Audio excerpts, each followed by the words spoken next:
Temperature will usually be down maybe in the 60s or just starting to get up around the 70s.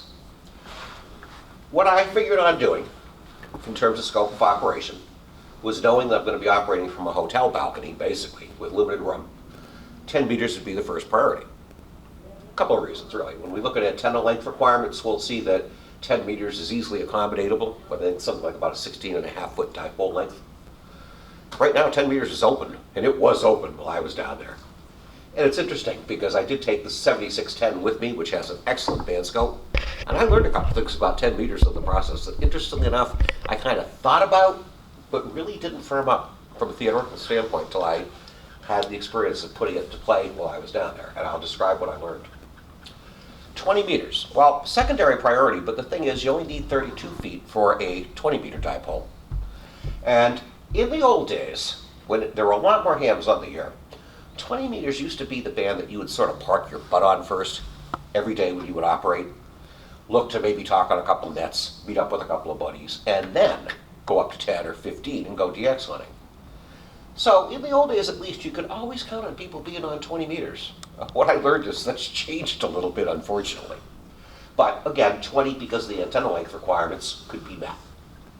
Now, the other thing to recognize, though, is that I wanted, just for the sake of hearing, to find out what's on 15, what's on 40, and to a very limited extent what's on 80, because I will tell you, 80 down there is a completely different band. It's almost useless. When you're down there, you're getting all of the ionospheric stuff that would be inherent. I'm just thinking what would be a good comparison. They're going to be as high noise down there as you can imagine for natural circumstances. And then you have the fact that there's so many electronic apparatuses going off down there. So, I didn't have a lot of focus except to just monitor to see if I was missing on any other bands. And because I got lucky with something that I had with my second hotel stay, I was in a position to do it. As you look things over, and you just talk about bands you were likely to operate on, from a portable standpoint, 80 meters is difficult to pull off. But if you look at the rest of the bands, and you just do the standard calculation for dipole length, you find out the 10 meters for phone is pretty reasonable at 16.5 feet. 15, you get up to 22 feet, get up to 20 meters, 33 feet. Well, you're pressing your luck a little bit, but I was in one circumstance where I actually could put up a 20-meter dipole. Here's the other thing to consider. When you want to see a dipole operate with its true characteristics of directionality, you really want to see it get at least a half wave up. And in this case, we use the free space formula, which gives us a slightly higher number. But here's my point. If I can just get my 10-meter dipole at 17 feet 4 inches, I'm at a half wavelength, and I've got a very effective radiator as a result. It gets a little bit more complex, as you go down on the bands. One of the reasons why I pretty much gave up early on 40 meters, though, is at 65 feet 8 inches. And what you will see is you use a slightly different calculation if you just want to try and use a single wire random length that might put you at around 66 to 67 feet. You've got to be pretty high up in the hotel to be able to pull that off. So that is a situation where maybe a piece of string tied to a piece of lawn furniture down on the patio below is going to be required to put you on the air. And you'd have to be 5 or 6 stories up. All right, so from there, the two scenarios I was given. We actually stayed in 4 different places, but the bulk of the stays were split. So we did a solid week at a timeshare that rents its available rooms. So my daughter-in-law went to work on this, and she's a real expert traveler. And totally by accident, she got us a 4th floor room with an eastern view, and it was a doubled-up family suite. What's nice about that is this. If you go down to Florida, or I think most vacation spots, and you take a tape measure, you're going to find out that balconies, for some reason, have a standard width of 12 feet. I guess this is in conjunction with every hotel plan ever assembled. That's what you get. But this was a doubled-up suite. So what did I get? A 24-foot balcony. Now, I didn't know that till I got down there. I'll never forget, I walked in with a tape measure 30 seconds after I opened the door, walked out and just started muttering, I got a 24-foot balcony. Okay, now, when you arrive at any timeshare or any hotel in Florida now, you better be prepared for a sign that's up in the lobby that says, these are the rules and this is the fine structure. Now, I do understand people get down there, they break rules all the time. They gotta have some form of discipline. But you gotta watch yourselves down there. Hang your bathing suit on the railing, $25 fine. Get caught smoking a cigarette on your balcony, $250 fine. You follow me? And this was like typical of almost every place we stayed down there. So I'm thinking, you gotta be stealthy. One advantage though, their occupancy rate wasn't high. So on one side, there's nobody there. What you guys missed, I mentioned the story earlier, is at 5 seconds after I completed my measurement, I look over to my right and there's a guy with a cigarette in his mouth looking around the corner at me in the balcony saying, "Hi, I'm a cigarette smoker. I hope you won't rat me out." I'm like, hallelujah, this is perfect. Okay, now, here's the other thing. Because of the fine structure, this is what I learned. How do you do? Ladies and gentlemen. There's almost a standard methodology. Hey. Mr. Paulus, yeah? Yeah. It's good to see you. How are you? Good. Talking about my Orlando operation I just got done doing down in Florida Nice. on vacation. That's great. So, this must be something that is written in the management manual for every hotel when they train their crews. Now, if you've never been to Florida and just started shooting the crap with a maintenance crew or one of the managers, you're missing out on a real experience because those people have to work their behinds off to keep those buildings looking good. You'll notice that a lot of the buildings down there are painted white. Why? Because they want to see the mold build up immediately. So in both facilities I stayed at, starting at 7 o'clock in the morning, a cleaning crew of, no kidding, a dozen people would be sitting there with the pool brushes or the scrub brushes or bleach on a sponge, wiping everything down and then hosing it down. And then the ritual. The cleaning crew supervisor with a clipboard inspects all the work they've done, and then what does she do? She turns around and starts scanning the balcony with a little clipboard. First facility did not seem to be that aggressive. The Hilton Express, or not the Hilton, the Holiday Inn Express, they were really aggressive. The woman was really looking for stuff. So I want to show you a picture. Here's my worst case scenario. So this is stay number 1. This is the Sunglow Resort, mostly a timeshare. Now, I wasn't making any effort to be stealthy here at all. Okay, so here's my room. This is 11 o'clock in the morning or so. The cleaning crew is done. I'm not being particularly careful because nobody is paying any attention to me or the balcony whatsoever. There's nobody out on the adjacent balconies. But my wife is down at the pool and she calls me on her cell phone and goes, "You got to be a little bit more stealthy because I can see everything up there." And I'm like, "You can see everything up there because you know it's there. It's as simple as that. I'm down at the pool. You barely notice anything." So Steve and I were looking at the picture. And Steve's looking at it for a minute or two and he goes, "Okay, but I know what to look for. There's the outline of the dipole antenna. There's the feed line. There's the table. But as far as anyone can tell, that's just a table for a remote worker who's got a computer." So after the wife tells me this, I go down, I walk down and I take a look. I said, "I wouldn't be too concerned, but I'll tell you what. What I have here are downspouts on either side of my balcony. And in between the downspout and the wall is about an inch. So no kidding, how did I suspend the dipole? With some 3/32 inch rope wrapped around the gutters. Okay, it's a 24-foot balcony. You can hardly see it, right? I can't see. I got 16 and a half feet that I need for the dipole. Now, it's symmetrical right now, but there's no reason it has to be, so what did I do? I moved the feed line over 2 to 3 feet, moved the desk over so it was in front of the window. It disappeared. Now this remained. Do you follow me?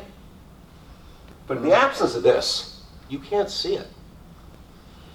And the other trick is, well, when you're done operating for the day, there's no sense giving the cleaning crew a head start on knocking you down.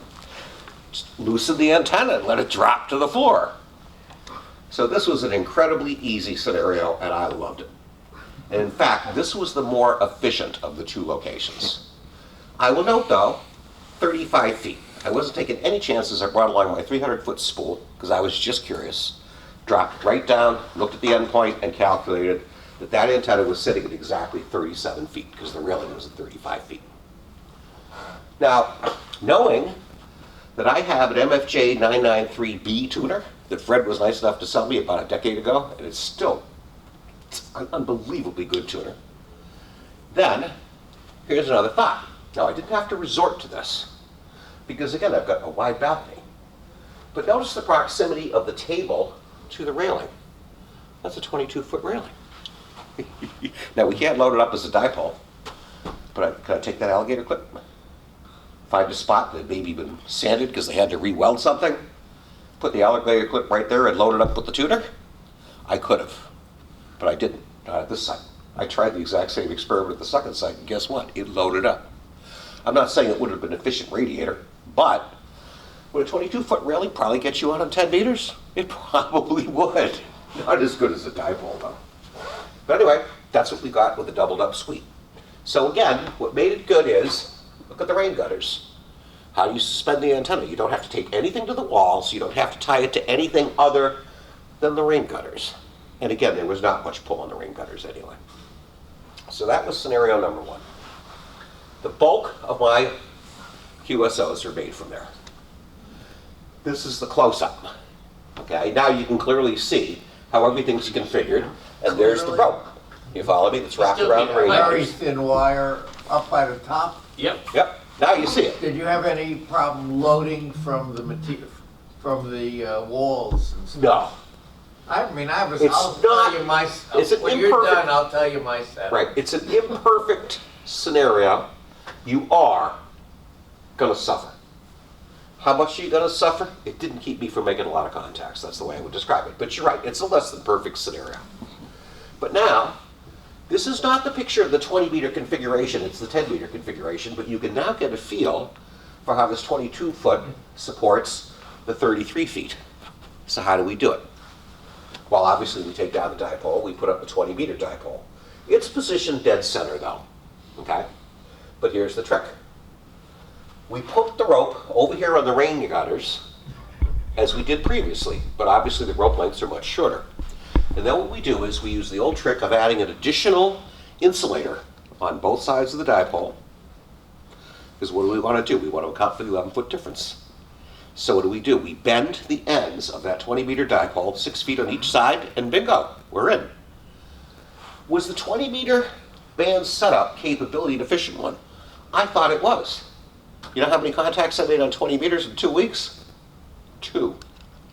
People just don't use that band as they used to. And well, 10 meters is hot. They're just staying on 10 meters the entire all day. day, at least on FDA. I can understand You're on that. sideband though, right? Right. You're on, yeah. Right. But again, I just go back to the traditional days. How was the noise level at the place? Good. It wasn't excessively noisy, but it was noisy. That's the way I would put it. Was it much noisier than my QTH in Stamford, Connecticut, though? Oh, not by much. What can I tell you? I put up with a lot of garbage, and I'm just on the other side of Skousen Park. You know, me, I'm working out of this apartment complex. Right. Oh, I'm sure. It's our. I'm sure. So, again, everything worked out well. I definitely like that spot. Now, a couple tricks involved here. So this is the second scenario. This was the Holiday Inn Express. I only put this out because this is the place that always advertises, you know, I did brain surgery last night even though I'm a plumber. We got a good rate from those guys. So it was $150 a night out the door, but included a decent breakfast in the morning. Okay, but I walk in and say, what's available? I'd really like something way up there. I've got these binoculars. Remember, I was carrying my astronomy box. I love to look at ships at sea. Can you give me a room way up there? How's the 9th floor sound? Oh, that's great. So I walk up. But here's the difference. I know I'm getting a 12-foot balcony. Just understand, that's what you're going to get is the standard balcony size. But here's the thing. I'm twice as high on a raw basis from the ground floor level of the hotel to the roof, or to where I'm operating from. And furthermore, this facility, just like the other facility, is sitting on top of a breaker wall that's 20 feet above the surf. You could get into a long argument about the net effect of that, but in the end, still figure it's as good as being 80 to 85 feet up. But now, again, in theory, let's get back to what we talked about, 10 meters. A half a wavelength in free space is only what? 17 feet. Does increasing the vertical component of your height by a factor of 5 make any significant difference. I didn't find that it made any difference whatsoever. I was hearing the same stations that I'd worked before at the same signal levels. Again, if you can just get your dipole up to even a half wavelength in free space, it's good enough. That's basically what it tells us. But this one came with a surprise. Yep. Number 1, nobody on either side of us the entire stay. Number 2, what's that cable outside the balcony? Oh my God, this is a window washer scaffold.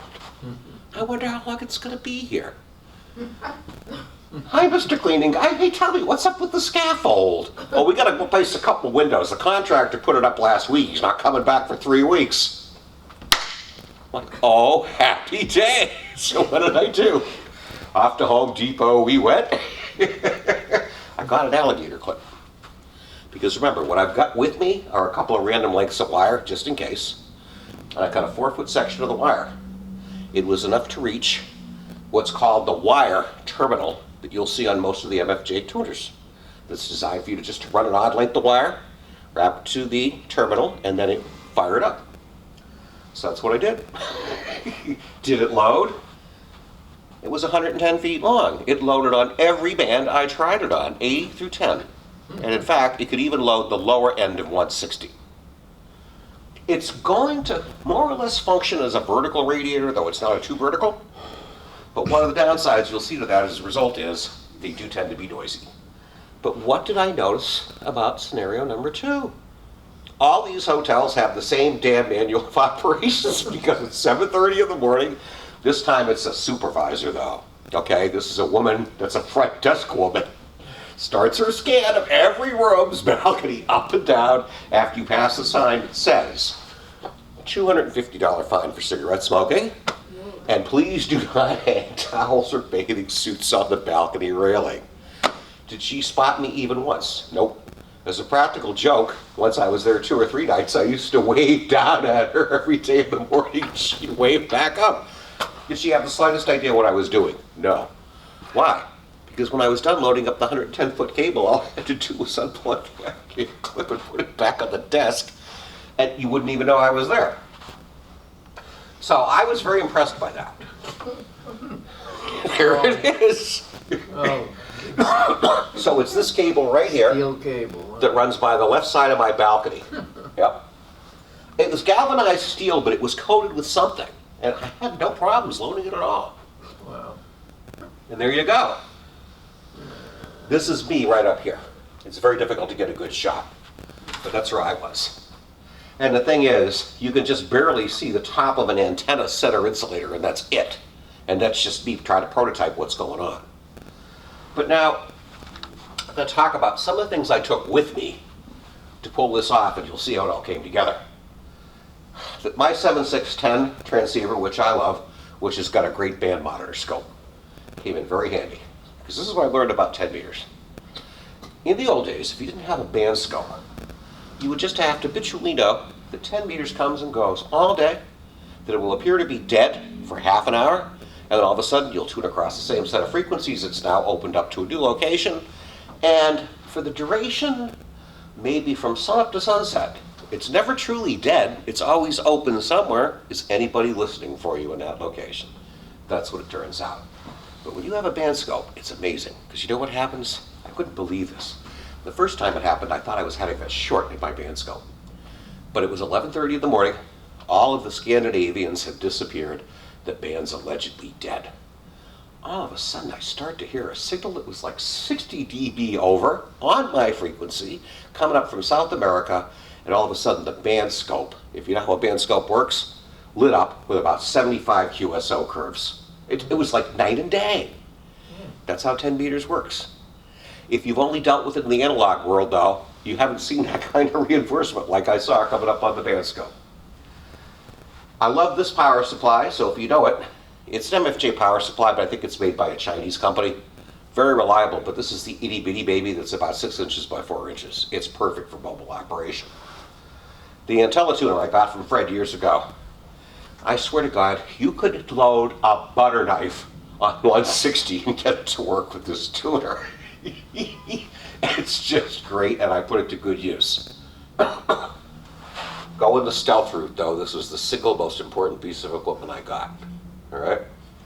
So we will have Q&A when I'm done, but I'm only using one hearing aid tonight. The other one's dead. Follow me?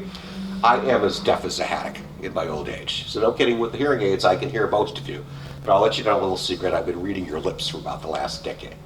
All right? Which means that if I'm monitoring on a band and I'm doing it through a speaker, you could hear me 60 feet away. So I finally noticed a nice sale on the Heil headsets. They were marking them down, maybe post-holiday sale. Picked one up at an incredible price and got the Icon Element, because you do need to do that with the Icons. If you use them, their universal element does not work. And I was amazed how good that was as a headset. And if you're hard of hearing, there's just something about the way the audio gets funneled with the headsets that just makes it a lot easier for me to comprehend. But here's the key.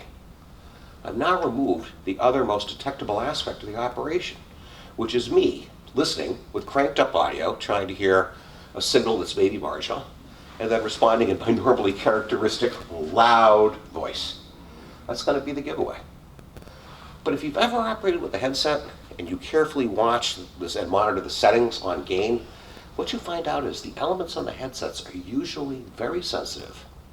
And intuitively, you just eventually learn to talk kind of at the level I'm at instead of the normal level, because you're seeing the meters are going to full deflection and you're getting full output. Great investment, and that's what made me undetectable. How long does it take to complete a DXQSL? 30 seconds? How many did I make? A few dozen. So how long was I actually actively talking while I was listening? 1% of the time, even operating 2 to 3 hours a day. And in the end, that is probably what made me the least detectable. 25-foot length of coax, it's all you really need in the end. Here is the real secret though. I'm at the second facility. I've got a 12-foot balcony. I want to use my 10-meter dipole. 16 and a half feet minus 12 feet. I got to do something with 4.5 feet.